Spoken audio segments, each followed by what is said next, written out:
I'm Jeff Paur, senior writer for RealTime Fantasy Sports. Welcome to another edition of the RealTime Fantasy Sports Show. On today's show, I'm going to give you my 5 fantasy takeaways from week 5 of the fantasy season. All right, let's just jump right into it. My first takeaway: Dak Prescott's injury is devastating on many levels. First off, just terrible to see Prescott get hurt like that. He's a premier player in the league and a premier fantasy player as well. He's now done for the season, just a devastating injury. But he was on pace for a record-breaking season in terms of yardage numbers. He was posting huge yardage numbers on a weekly basis. Also, his touchdown numbers were very good. So his loss is just going to be huge for all of his fantasy owners. He will not be able to be replaced very easily. Now, Andy Dalton gets the chance to take over as a starter for Dallas going forward.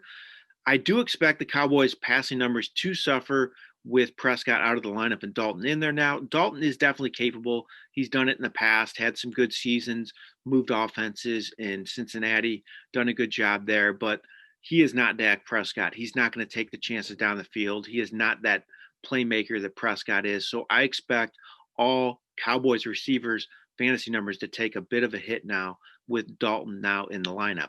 The one positive could be Ezekiel Elliott. He could see a bit of an uptick in touches with Dalton now the quarterback. They could run the ball a little more, not take as many chances throwing the ball. As for Dalton's fantasy value, though, I kind of glossed over that. I do think he'll be worth some spot starts in the right matchup for fantasy teams. I don't think he's a plug and play player at this point of his career, but I definitely think he's going to have some big games in this offense. Cowboys have some absolutely amazing receivers, so Dalton's going to be able to post some good numbers at times. All right, my number 2 takeaway from week 5 is Derek Carr is quietly having a great season. So Carr has 4 straight games with at least 22 fantasy points, 3 touchdown games, 2 of 4 games, and multiple scores all 4 of those games. And he's done that against the Chiefs, Bills, Patriots, and Saints. These are all 4 really good pass defenses. So Carr's getting it done on a weekly basis against good teams. I think he's getting overlooked, quite frankly, and his numbers back it up. He's definitely worth using almost on a weekly basis for fantasy teams right now.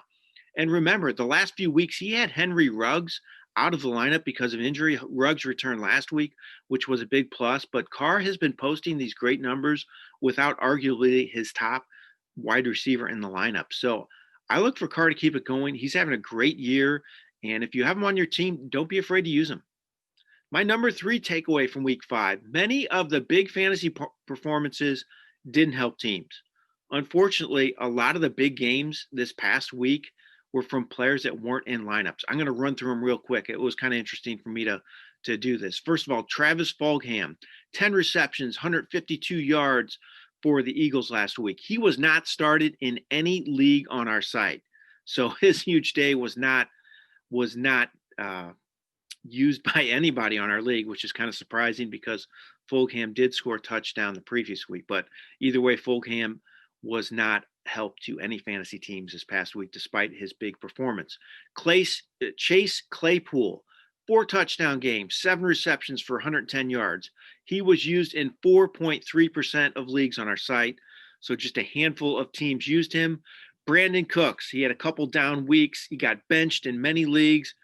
This week, he had a huge game, 8 catches, 161 yards. He was used in just 16.5% of leagues on our site, though.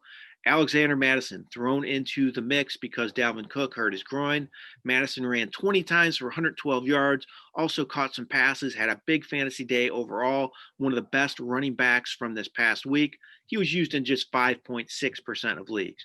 Ryan Fitzpatrick, 22 of 28, 350 yards, 3 touchdowns against the 49ers on the road. Just a great game, used in just 12.1% of leagues on our site. And lastly, I mentioned Carr's big game this past week. He was used in just 16.9% of leagues. So as you can see, a lot of big fantasy performances were of little help to fantasy teams because these guys weren't in lineups this week. This caused for a lot of low-scoring games, unfortunately.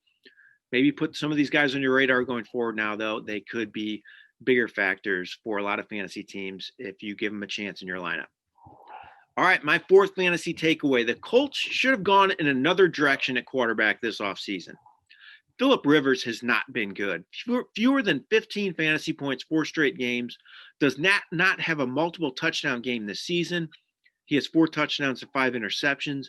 You just have to wonder what the Colts were looking at when they signed Rivers this offseason, because Rivers was definitely showing signs of slowing down the last few years.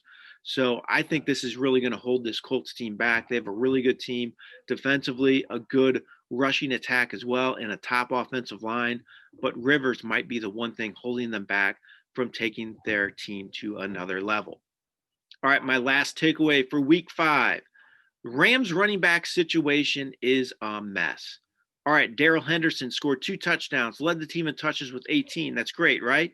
But Cam Akers returned this past week. He had 9 rushes for 61 yards. He actually led the team in rushing. He had more rushing yards than Henderson. Malcolm Brown was still in the mix. He had 8 carries for 30 yards in this game. It's really a 3-headed monster. I would sell high on Henderson right now.